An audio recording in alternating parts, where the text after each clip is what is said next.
Today on Dylan Talks Tone, we're going to talk about how to wire a switch into your guitar. How's it going? My name is Dylan and this is Dylan Talks Tone. This is a guitar channel all about guitar tone, how to make music, how to inspire yourself to play more, and a lot of technical stuff about guitar. If you're new to this channel, do me a favor, hit the subscribe button down there and then hit the little bell and it'll let you know when we make a new video, probably 3 or 4 times a week.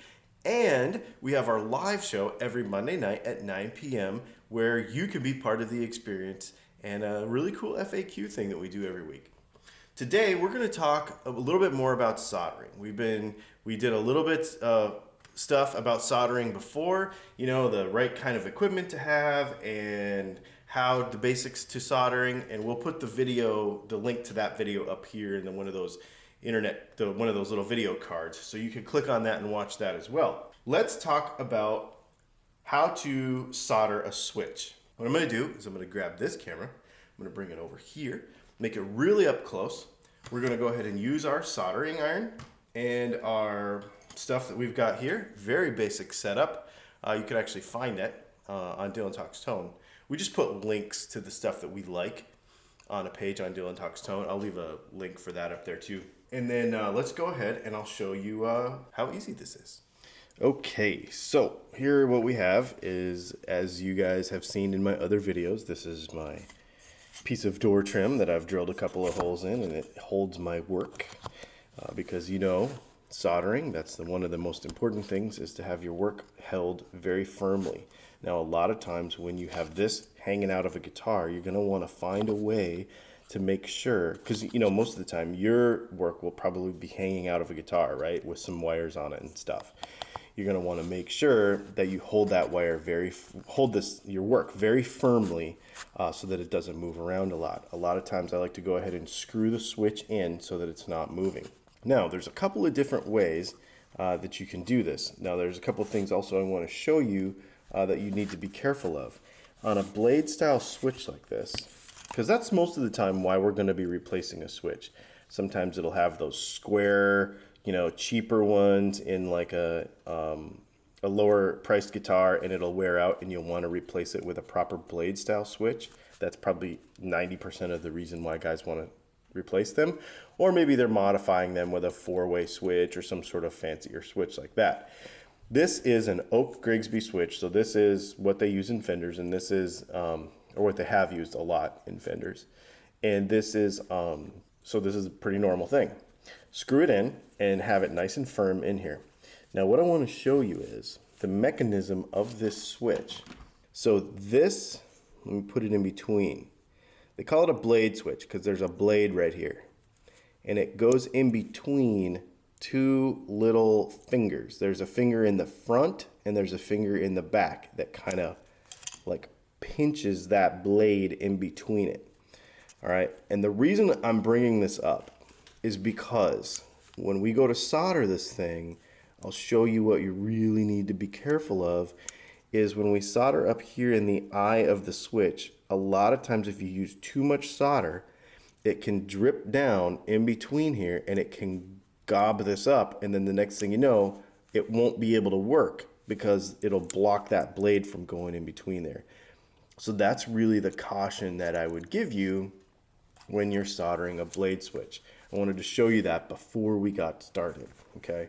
So let's go ahead and put this guy in here. And here we go. All right, so what we have here is this is basically just our normal cloth pushback wire. Now there's a couple different ways you can do this. You can, let's say you can use the leg of a capacitor and just bend it through here, okay? Like on a Telecaster, you can use a leg of a capacitor. All right, so the reason I like to use a wire, it doesn't burn your fingers because this is gonna get hot. So I like to go about this far. Now we've got our soldering iron. Now the soldering iron I'm using is the Weller. I have it on about 3.5. Now this is the one that's available on our website. And I clean off the tip and I come over here.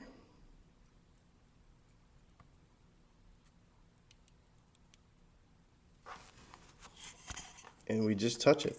And that is a nice joint. Now, notice I used a very little amount of solder and it did not drip down into that switch.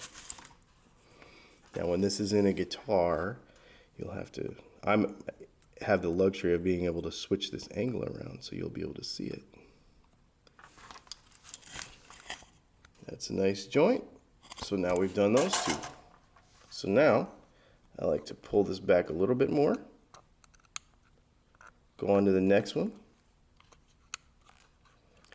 And what I'm doing here as I do this is I'm bending this wire around on this side so that it sits firmly against what I'm soldering, because you don't want the wire to move. Okay, you don't want it, it needs to be held firmly. All right.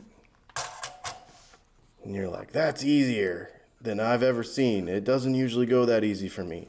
The reason it doesn't go that easy for you is because either you have a very low wattage iron that doesn't give you enough heat, or you're allowing your work to move and it is causing the soldering iron, or the soldering joint, to break. Okay, now the fun part about this is this wire has to go over to the volume pot. So now we've pushed off some of this insulation, and this wire only needs to be about this long. So what I do is I cut the wire right here, and then I push it back from this way, and it gives me the correct amount of length. And now I've got this wire that's pushed back all the way to here. I didn't have to touch any hot wire. It went straight over to there, to the volume pot like it's supposed to, and then we solder it into the volume pot. On our next video, we will talk about how to solder pots. And we will talk about using the iron to ground the volume pot, how we solder wires to the back of the pot safely without damaging it, and we will talk about how to, because this right here, see that movement?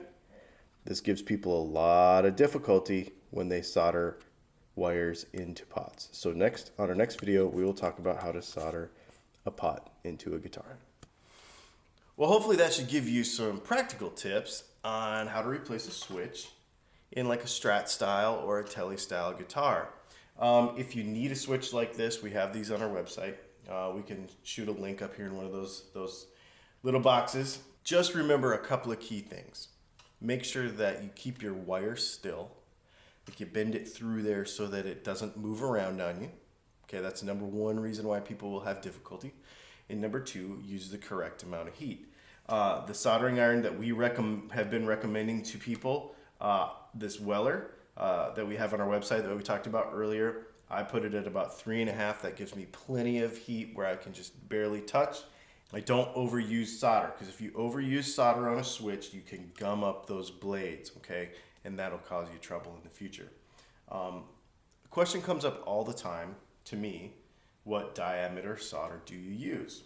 I use this Kester, and I believe this is 31 thousandths, which is 0.8 millimeters for you metric people. This Kester solder, and this is also, we have a link to this on our website. So I use the thinner gauge solder so that I don't have to worry about accidentally putting too much solder on the switch. If you have questions about soldering, about guitar tone, about how to do any of this kind of stuff, about anything about guitars and music and tone and that sort of stuff, do me a favor, leave it in the comments below and we'll make a video just for you. Also, subscribe and hit that little ding so that you know when we make our next video. My name is Dylan. This has been Dylan Talks Tone. We'll talk to you next time.